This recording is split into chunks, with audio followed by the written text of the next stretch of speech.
tayong agreement sa kanila.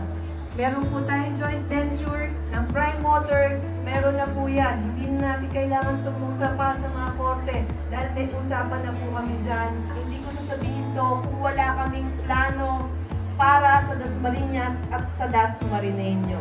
At isa siya sa magiging boses at natulong ko sa pagsolba natin ng ating problema dito, Senador Camille Villar. Camille Villar. Magandang umaga po.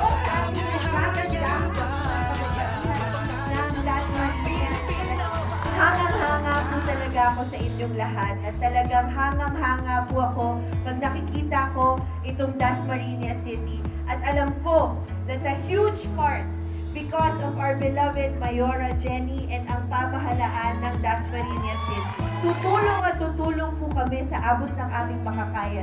Lahat po ng pangangailangan nyo, lahat po ng concerns nyo, katulad ng tubig, ay naririnig po namin.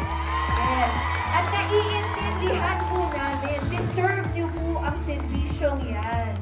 At bagamat hindi kami perfecto, makakaasa po kayo na gagawin namin ang lahat, aayusin po namin yan. At lahat po ng mga pangarap natin para sa Dasmariñas ay pagtutulungan po natin. At makakaasa po kayo na walang iwanan. So sa abot ng aming makakaya, ay nandito po kami para sa inyo. Maraming salamat po at magandang umaga. Thank you very much, Senator Camille Villar!